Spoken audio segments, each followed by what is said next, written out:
Hello, I'm Sister Vassa, and I'm delighted to welcome you to the first of the Huffington Orthodox Catholic Conversations.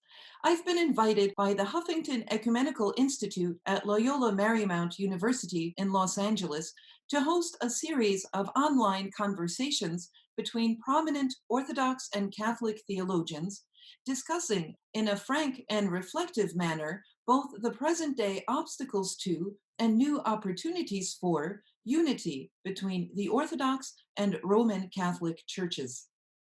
The urgency of the reestablishment of Christian unity was recognized by the Second Vatican Council under the leadership of Pope John XXIII.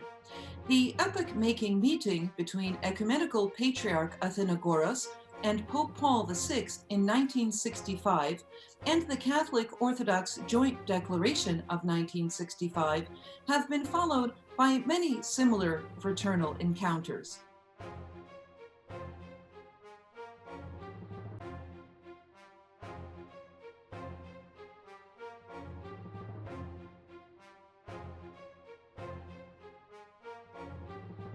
Our new series of conversations, being made available to the broader public online, is an exciting landmark project of the Huffington Ecumenical Institute, the goals of which include promoting the unity of the Orthodox and Catholic churches, providing opportunities for fraternal encounters between these two faith communities, and providing forums for constructive ecumenical discussion and dialogue at local, regional, national, and international levels.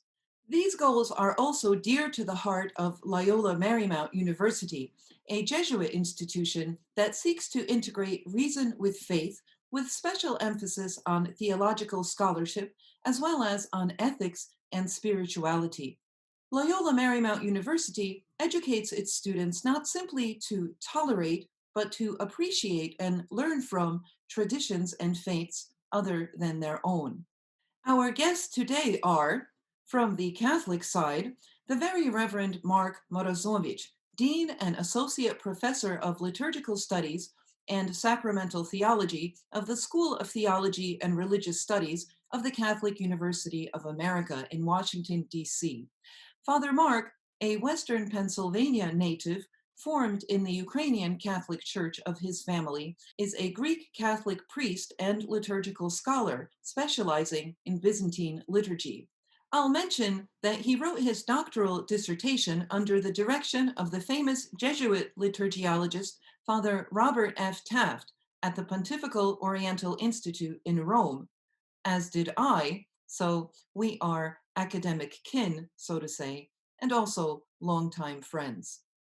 Our other illustrious guest today from the Orthodox side is also a good friend of mine. He is the Very Reverend Archimandrite Cyril or Kirill Hovorun.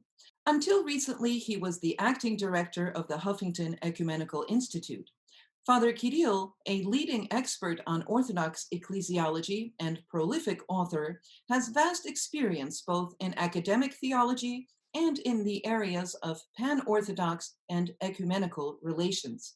He was chairman of the Department for External Church Relations of the Ukrainian Orthodox Church, and he's also served as official representative of the Russian Orthodox Church of the Moscow Patriarchate to the Orthodox Roman Catholic Dialogue, as well as the Orthodox Lutheran, Orthodox Anglican, Orthodox Oriental, and Orthodox Jewish dialogues. Now, without further ado, let's welcome Father Mark and Father Kirill and get on with our important conversation.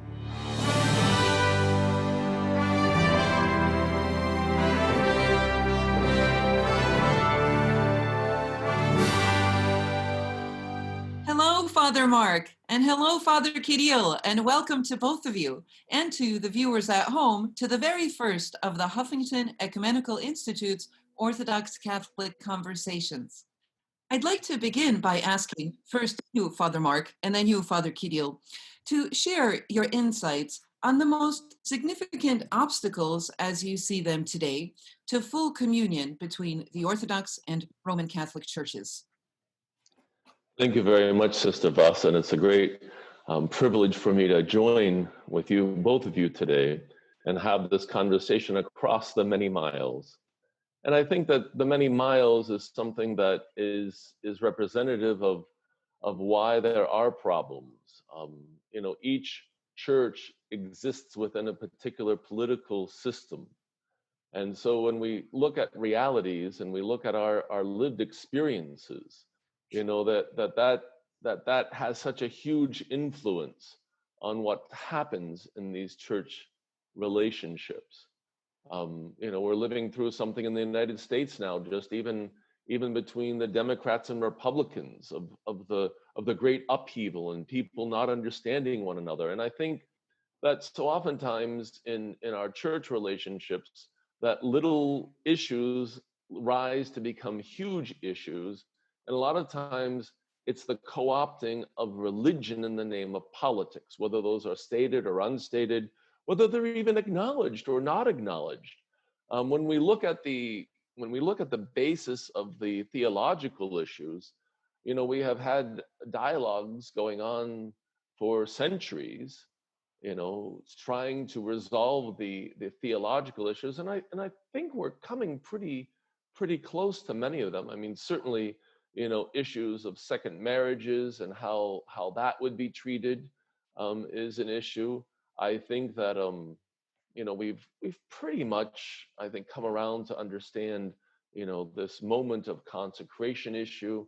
I think we've come around to see that at least for Eastern Catholics, that today we don't officially use the filioque way. So there are ways of bringing forth that unity. And lastly, I think that, of course, a tender issue that is even showing itself today amongst the Orthodox churches is that of primacy and that of engagement. And so, I think John Paul II's call for utunum sint, to look at issues of primacy is yet another issue that, how do we get together? When we see that, there are these problems that are existing now today in Orthodoxy itself. And so, so trying to understand um, that there really is something more than the political, there's something more than the theological, there's something more than the tribe mentality. And that, I believe that we need to put our relationships as Christians first, and then we'll be able to hear that gentle voice of our Lord and bring about that unity. Father Mark, thank you for that. Could you talk a little bit more about the obstacles? If I understood from your response, you identify some of the Orthodox disunity, perhaps, as some of the obstacles. So, talk to us a little bit more specifically about obstacles, because we will get to signs of hope. But we want first to descend into Hades and then emerge from there, okay? So, Well, I think leadership is always a question. It certainly is a question in Catholic circles. It's a question, that there's these tensions. Well, what does the leader say? What are the relationships between the Eastern Catholic bishops and the Pope himself? What are the relationships in the Orthodox Church today between the Russian Orthodox Patriarch and the Patriarch of Constantinople? You have a situation where the Orthodox Church has been calling for this joint Orthodox, pan-Orthodox gathering, and it didn't gather all the people. And right. so, And now, and how does that affect, for the viewers at home, how does that affect Orthodox Catholic dialogue? well, it certainly says, well, that there is no, one block in a sense. You have to have the dialogue on many levels. But then when you have a block of the church that isn't coming to the table to dialogue because they're not even in union with themselves, it complicates it extremely. Right, right. We don't have a unified front in order to talk to an outside church outside of our communion. Yeah. Well, thank you for that, Father Mark. Father Kirill, what are your thoughts on the obstacles, whether implicit or explicit? As both of you are very knowledgeable and experienced in all of this business of dialogue, also, with churches other than your own.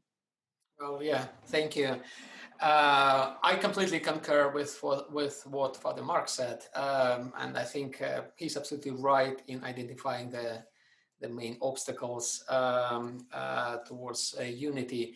Indeed, the Orthodox world is not as solidified as we want it to be solidified, and particularly the recent developments in the Orthodox world, unfortunately contributes to and creates an obstacle in the dialogue, even practically, even technically. Like for instance, the decision of the Moscow Patriarchate not to be in communion with the Ecumenical Patriarchate impedes the participation of the Moscow Patriarchate in the official dialogue with the Catholic Church. So the dialogue cannot function properly. That's as simple as that, and this is very sad.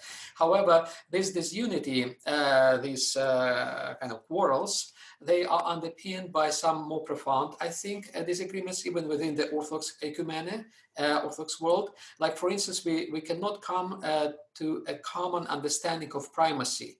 This is a valuable kind of function in the church. This is a very important issue in the church, and it always used to be a very important issue. And as we explore the history of the church, we can find that, in effect, the real problem behind many other theological issues that emerged in the past was the issue of primacy. And I'm very glad that in the course of the Orthodox Catholic dialogue, we the Orthodox have come to understand the importance of this issue, and we have come to understand that we don't have a common vision of the primacy as Orthodox. And I think we the Orthodox first need to solve for ourselves what is primacy for us.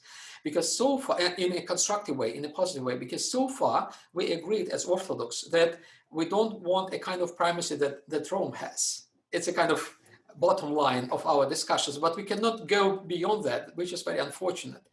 And I think sometimes we misunderstand what is the Roman perception of primacy? What is the Roman take on primacy? Sometimes we're still kind of moved by the ideas of the past, and we cannot overcome those ideas. And the dialogue essentially helps us to solve those problems.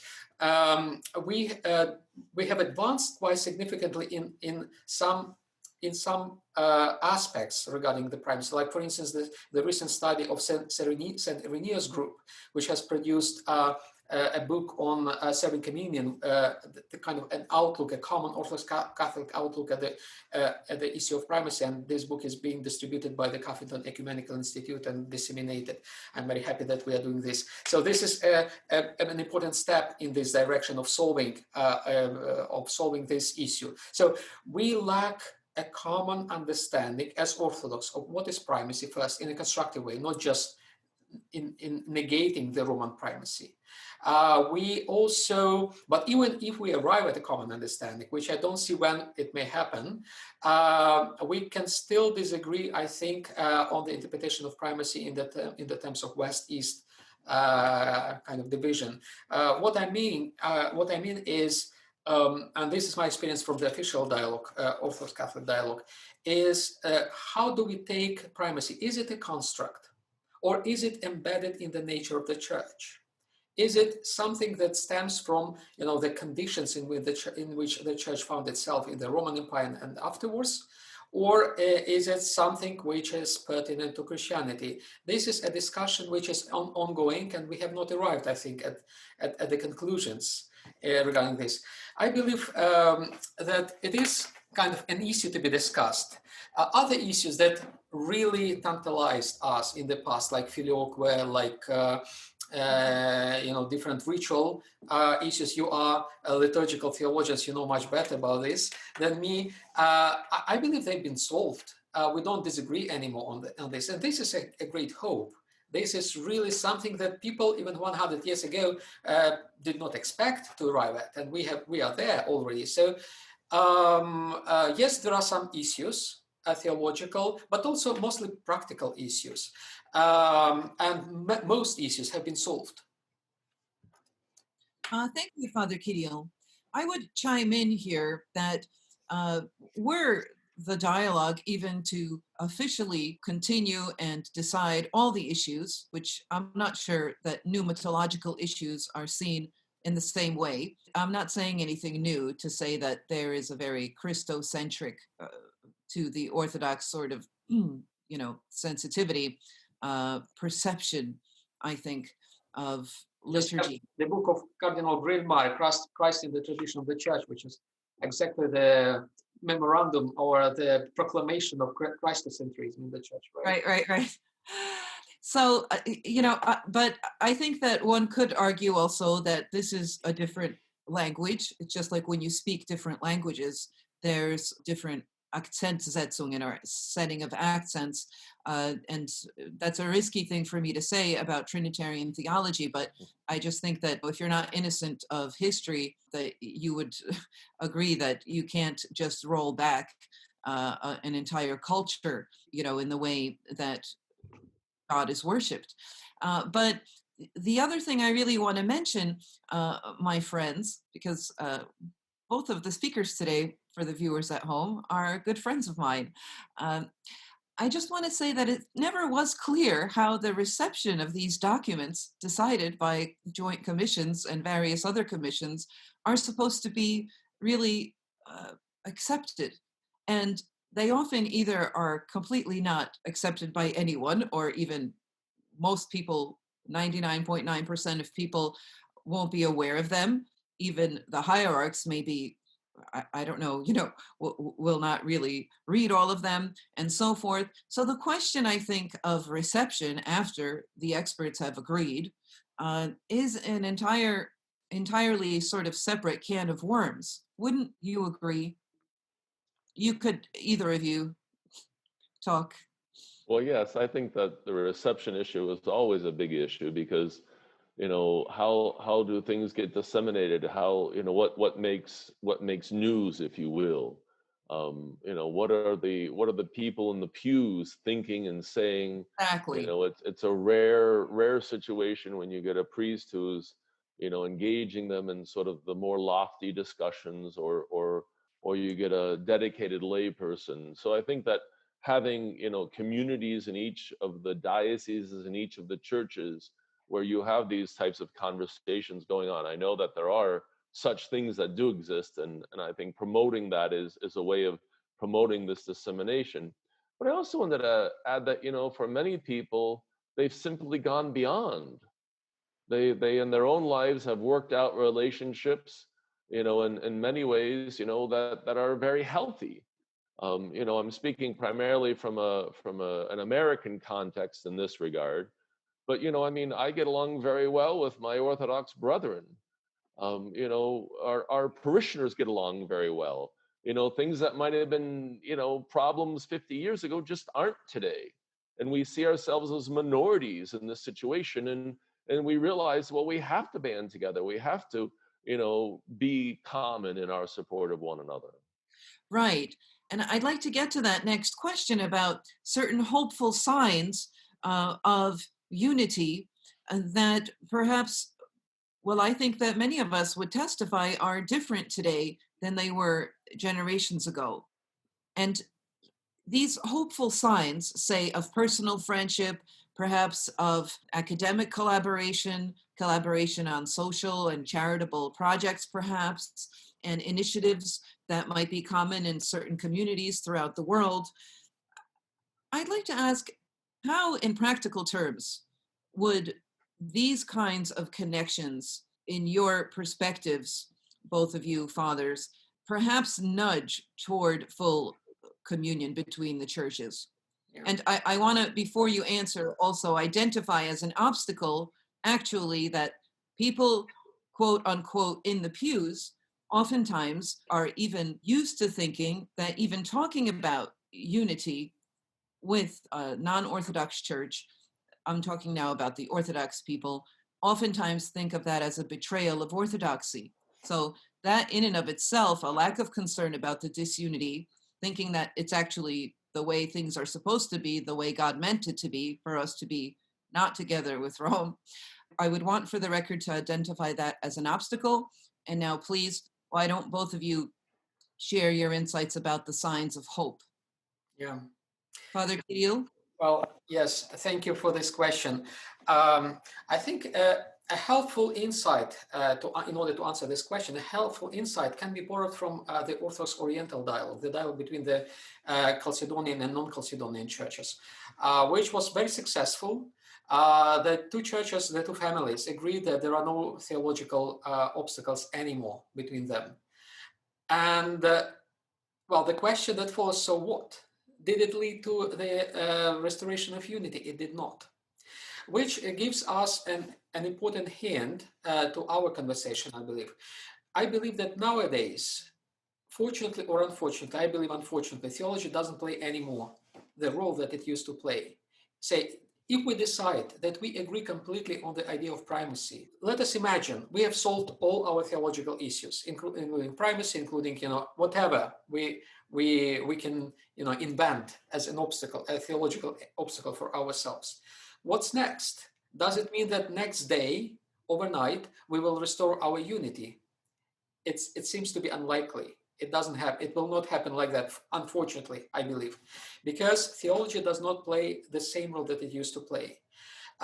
Some other issues are at stake, I believe, like cultural differences, because we've been taught, I mean, for centuries, that the Orthodox, I mean, as the Orthodox, that from the breath of Latins, babies die, essentially, or they are not quite humans. And and for the Latins, the Orthodox, we were schismatics for centuries. And it's not easy to overcome it overnight. I mean, these misperceptions, these prejudices, these stereotypes. And I think what is more important nowadays to do, not so much to solve theological issues, even though they're important, I believe that they matter. But what is more important is to overcome the cultural prejudice, to overcome all those stereotypes and complexes that we've developed through the centuries. And again, I should remind us that we sometimes nowadays, we believe that, well, we solve all the problems and we'll restore community overnight, because we believe that the break of communion happened overnight. We all keep in our mind this date 1054, when the anathemas were placed on the holy table of St. Sophia Cathedral in Constantinople. The personal anathemas between the primates of the two churches. Well, we don't go to the circumstances in detail of that, but that is a basic idea that people have. The schism happened overnight, and the restoration of unity will happen overnight as well. Both perceptions are completely wrong, I believe, because the schism, let us remember that the schisms always happen between East and West, like Akashian schism, which lasted over 30 years, then Photeian schism, many schisms. It did not prevent the union. It did not, break the unity between the churches, all those schisms. The schism really happened, I believe, after the Fourth Crusade, after the Latin Crusaders took Constantinople. It was a huge trauma for the Greeks, and the schism happened on the level of mentality, on the level of national subconsciousness, not theological perception, not theological ideas, but on the level of psyche, human psyche, or people's psyche. And it has to be healed on the level of psyche, not on the level of theological ideas and concepts, on the level of mentality. That is important. And again, one more thing that I want to remind, that I believe that the schism was finalized only in the 18th century, essentially, when the decision of the Congregatio Propaganda Fidei, taking a decision in 1729 to stop any intercommunion with the Orthodox. They prohibited to the Catholics to take communion from the Orthodox and vice versa. That was a decision of the Congregation of Propaganda Fidei in 1729. And a similar decision was taken in Constantinople by the Horus of the Ecumenical Patriarchate in 1755, which also forced the Catholic converts to Orthodoxy to be rebaptized and urged the Orthodox not to receive sacraments from the Catholic side. So I believe that schism happened only in the 18th century. So we have a period of time, say from the 9th century through the 18th century, when the schism was happening. It did not happen overnight. It was happening, developing, constantly for almost 1 millennium. And now we expect it to be redone within one day. It's unrealistic. What we've done during last century, like 50 years after Vatican II, it's amazing. We have covered, we have undone centuries of making in the schism within so brief time, which gives us a huge hope, I believe. We've covered this period of time that to do the schism took 1 millennium. We've undone it, almost undone it within 50 years. This is, I believe, hopeful. And again, I think we need to focus on cultural aspects, on prejudice, on those traumas, on psyche of people, of our people from both sides, in order to overcome schism, because the schism will stop. That's what I repeat always. The schisms exist only when people believe in them. And when we stop believing in schisms, not just theologians, but people, ordinary people, I hope it will vanish. Right. Thank you for that, Father Kirill. You know, I sometimes think also about a different kind of psychological also baggage that comes from another area, comes from another church division, equally painful, if not more so, of the Protestants from the Roman Catholic Church that in large numbers in certain periods, right, well, in recent decades, I think, have entered the Orthodox Church that might not be something one can really exactly quantify, but contributes to a certain anti-Catholic streak in Orthodox thinking. You know, the ex-Protestants in Orthodoxy. Yeah. Many cradle Orthodox just not have global. special. Excuse me? It's very much an American. Right, it's not global. So I want to talk a little bit because Father Mark is with us as a Greek Catholic priest and prominent professor and dean of a prominent theological faculty. As a Greek Catholic, Father Mark, and then I'll ask you as well, Father Kirill, of course. You know, I want to talk a little bit about so-called uniotism, which, especially after the fall of communism in the 90s, there was this breakdown of the dialogue that had made some progress in the 80s between the Catholics and Orthodox. But uniotism, so-called uniotism, was identified as this major impediment, you know, major impediment to Orthodox Catholic unity. And for you, who has a lifetime of experience of celebrating and researching and teaching also a tradition that is common to us both, or to all three of us here, would you see you in communion with Rome, but inhabiting the Byzantine Rite as an impediment to your closeness and understanding of the Orthodox Church? Or would you perhaps, I'm not trying to lead the witness, but would you perhaps see it as a bridge? Thank you very much, Sister Vassa. I think that the whole issue of unitism is such a fascinating issue to study historically. And when when we look at these things, they're oftentimes rooted in just the very essence of identity of a people. The uni movement in Ukraine, for example, started in 1596. And many people don't know that the stronghold of the Greek Catholic Church, Lviv, only came into full union in the year 1700.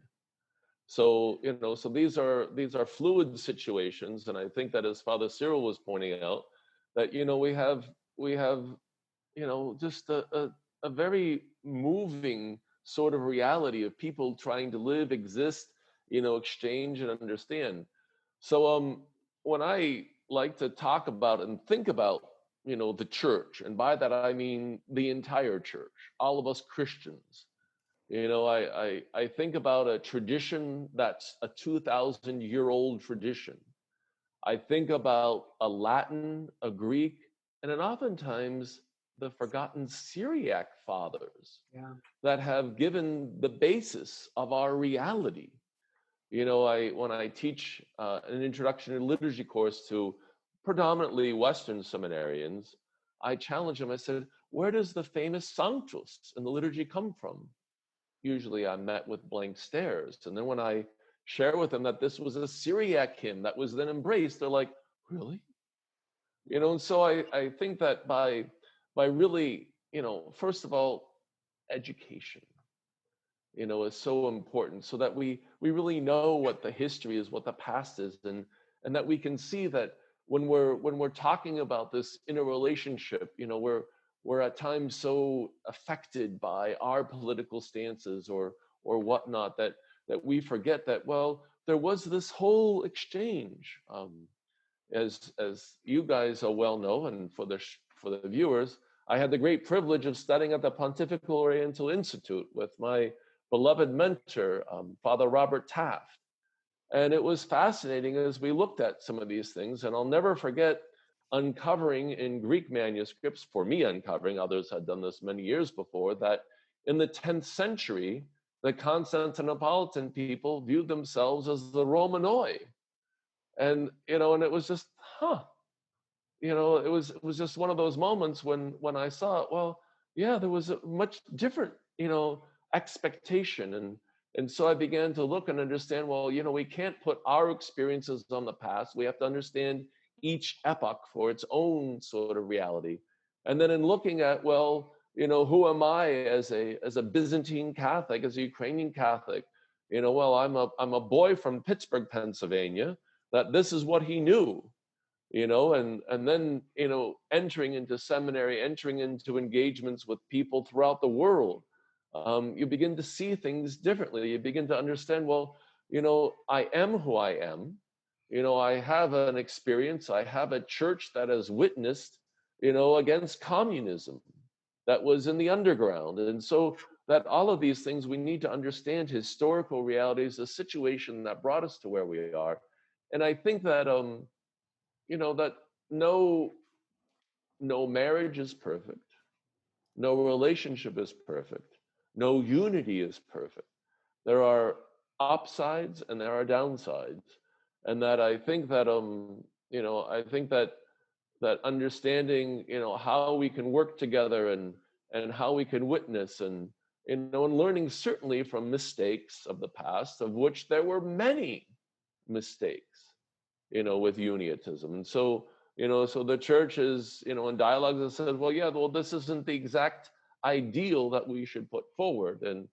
But I think it's a challenge. I think it's, an opportunity. I think it, freeing ourselves from historical biases, freeing ourselves from political, sensibilities, and really asking ourselves, how is it that we can work together? How is it that we can be together? And I really, I'm going to go in just a little bit of a, hopefully not too preachy, but a homiletic sense, that, the evil one seeks to separate. There is nothing that the diavolos likes more than separation. And so, so we need to look and see, well, how is it that we can bring together? How is it that we can build bridges? And that's something that I've striven to do in my life and will continue to strive to do. Thank you for that, Father Mark. Father Kirill, would you like to share some thoughts about Uniotism? With a pleasure. Well, I believe that the problem of Uniotism is the so-called problem of Uniotism has to be certainly studied very kind of broadly. First of all, it reflected the vision of the ancient Church of Unity, and all the attempts in the Middle Ages and early modernity to restore the church unity were rooted in the idea of one church in the period of Christian antiquity. Now the question is about the methods, how that unity was attempted to be restored, starting with the Union of Lyon in the Middle Ages, then early modernity in Ukraine, as Father Mark mentioned, in the Union of Brest. I believe the methods were not perfect. They were pretty much medieval, when everyone tried to coerce the other side to, to take his or her position. And let us remember that, well, the people of Kiev were baptized also in a coercive way. So everything was coercive at the time, including even the attempts at union. But it doesn't mean that nowadays we need to extrapolate, the methods of the past to our time.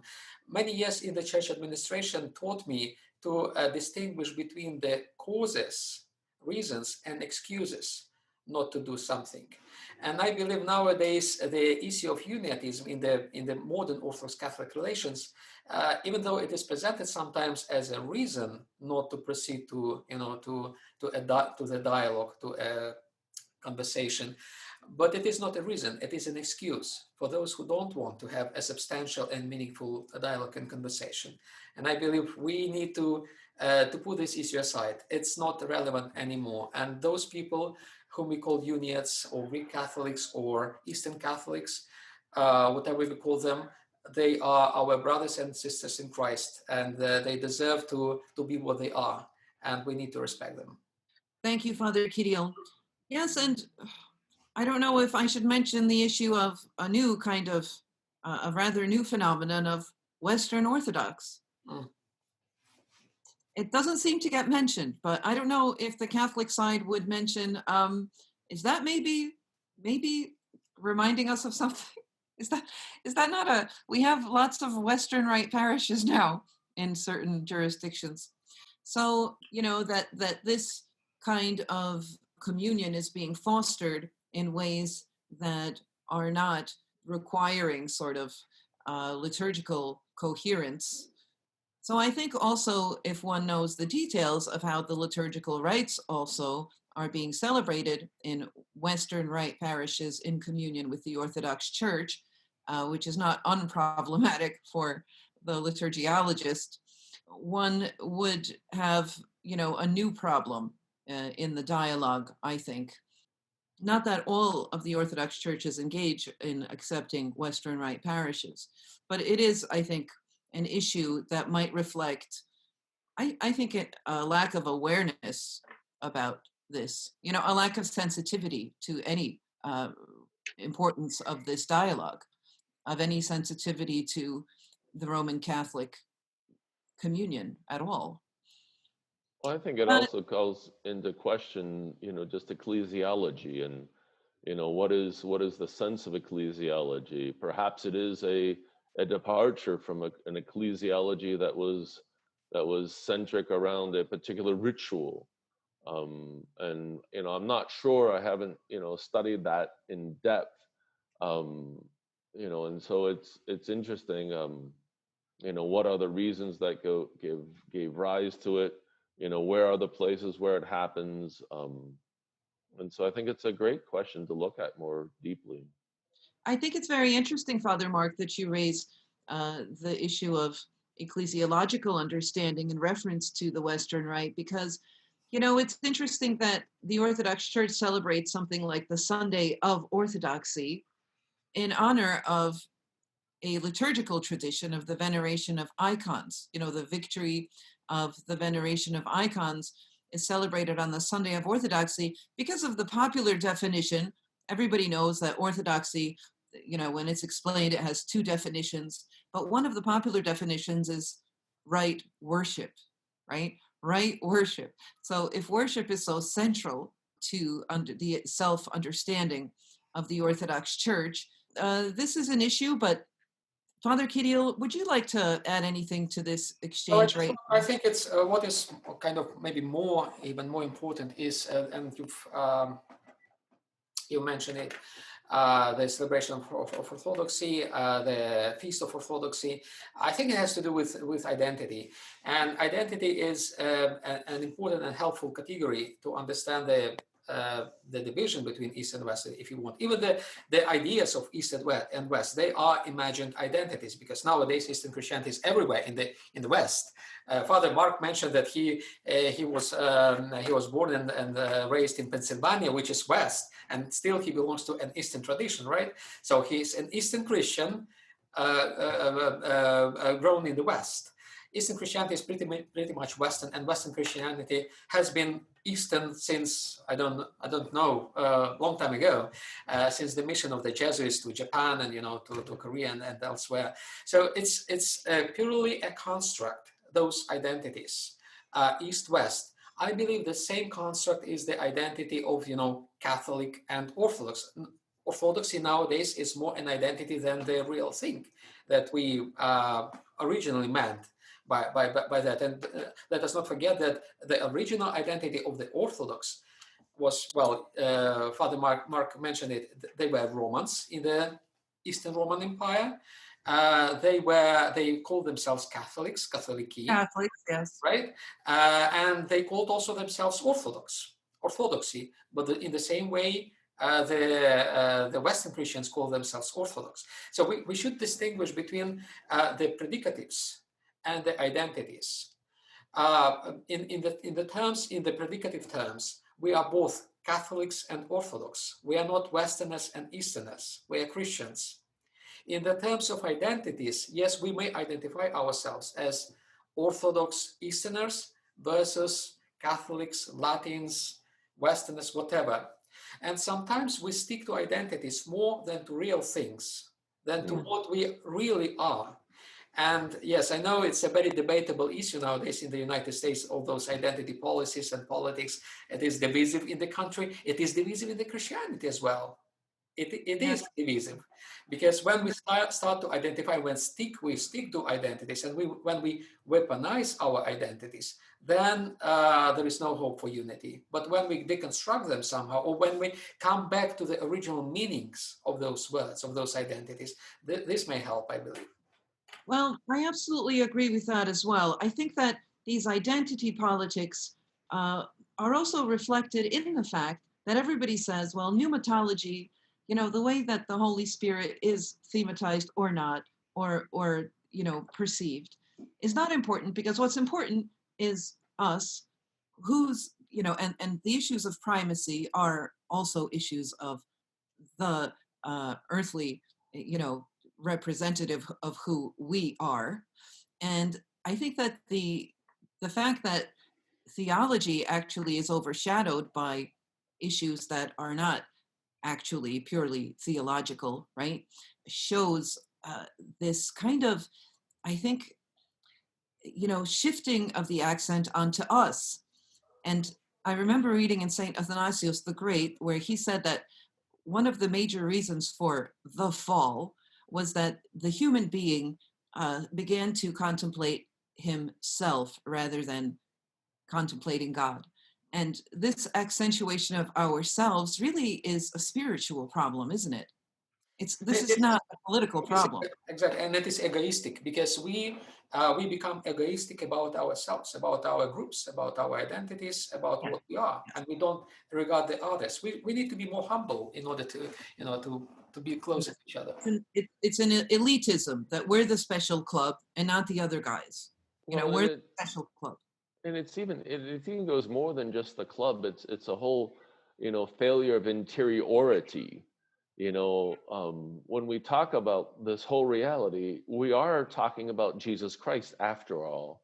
We're talking about, how do you and I live our lives as Christians? How are we becoming? We talk about the icons, but do we emphasize the interiority of how our own lives are to be part of this conversion, so that we ourselves, truly become the images of Christ to our world? So many times I think that, it's a failure of deep spirituality, a failure of conversion, a failure of interiority. We spend so much time, and this is, as you know what, well, Sister Vassa, talking about, well, how many times do we swing the cadillo, swing the incense toward this icon or this direction or that direction? Do we turn around? Deacons spend so much time, how do I do this so that, we show things? Well, I mean, that's all well and good. And I'm the first one to have good order in worship. I hate chaotic worship. I hate it when people don't know what they're doing. But the order isn't the point. I'll never forget, I had a discussion one time with a young seminarian, and I won't give the name or the place to betray too much. but so much emphasis was placed on the moving of the eagle rug.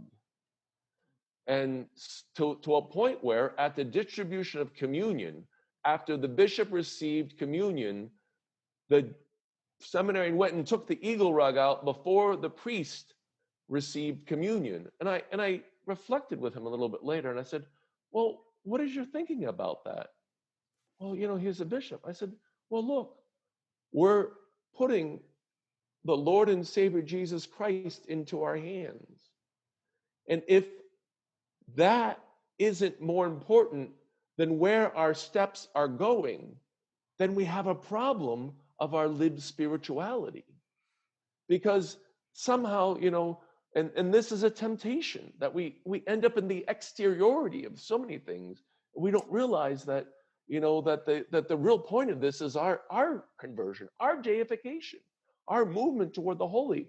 And if it isn't in fulfilling those two basic commands of our Lord, love God and love our neighbors as ourselves, then all of this is just straw. Right. Thank you so much for that, Father Mark. So just to wrap this up, my friends, can we share some final thoughts about a way forward? Here it's been mentioned, education, that being educated and where these things come from, and not to dogmaticize certain things that are not to be dogmatized. Then I heard one of you say something very interesting about what are we talking about when we say church anyway? And that's not an easy question to respond to, and does need some soul searching and prayerful consideration. So share, Father Kirill, could you share some final thoughts about ways forward? Could we talk about also, honestly working with people and talking about these things rather than being afraid to be accused of being disloyal to one's church about talking about unity? You go first, please, Father Kirill. Thank you, Sister. I think, yes, I believe that we are loyal to our churches when we talk about unity, and we are disloyal to our churches when we stop talking about unity for the sake of the unity of our own church. That is the paradox of the ecumenical movement, if you want. And the last thing that I wanted to say is that what caused this schism in making for centuries in the past, the main reason was not theology, I believe. The main reason was not even politics. The main reason was distrust, which was growing between East and West because people stopped talking to each other. And the culmination of the distrust was the crusade, the attempts of coercing to unity, whatever. What is needed nowadays is to cherish trust, to increase the trust in our relations. And I think it is happening. We trust each other much more than we used to trust each other even half a century ago. This is a very hopeful token, in my opinion, and I think we need to concentrate on this. We are doing well in this regard. We need to continue doing well, to continue taking care of increasing trust between one another. Sometimes, well, honestly, my feeling is that person, maybe I have to speak about myself. I trust more my Catholic brothers than my Orthodox, fellows. Sometimes we are more trustful. We have more trust to the other side than to our own side, which is not bad as well, because it is also a bridge to the other side. So we need to cultivate trust, and I think that is the most important thing. Thank you, Father Kirill. Father Mark, about ways forward, even in the absence of official dialogue? Sure. I think I'd like to build on what Father Cyril is saying, and just accentuate that these exchanges are so important. Talking, being with one another, knowing one another. We talk about the needs of reaching out. How are we helping one another? How are we engaging one another in simple dialogue? I very much like the idea of education. Of course, as a dean, that's something that is very near and dear to my heart. But it's when we put aside ignorance, then we let the light of the Lord shine, that so much changes. I mention a lot my time in Rome, and I was so thankful when I was studying in Rome that I met some wonderful Orthodox students, Orthodox colleagues like Sister Vassa. I mean, these relationships have lasted for so long. And it's wonderful because you develop a peer-to-peer relationship. You develop an engagement. You have an understanding, and you have a common sense. And these are the things that help. These are the things that show a way forward, that are able to dispel misunderstanding. And I think that that's so important, to build these bridges. And it's important as well in international. I mean, I think that we have to seize the day with COVID. We have become comfortable now. The new standards of lower video quality, even on regular television. The ability to have a Zoom call and to bring people together. I think we need to do this more. I think we need to do it more on public, sort of levels, on the common level, just by bringing people together, by seeing that what unites us is greater than what separates us. So thank you so much. I'm going to say thank you to Father Mark Morozovich and also to Father Kirill Hovorun for your time and sharing your insights. And thank you to Huffington Ecumenical Institute for contributing to this conversation. And I certainly agree, something like this, that, bringing Orthodox and Catholics together and sharing with a broader audience the types of conversations that have gone on for decades that many people don't know about. Okay, so we're saying goodbye to the folks at home. Thanks for tuning in, and tune in next time for our next Huffington Ecumenical Institute Orthodox Catholic Conversations. Bye, everyone.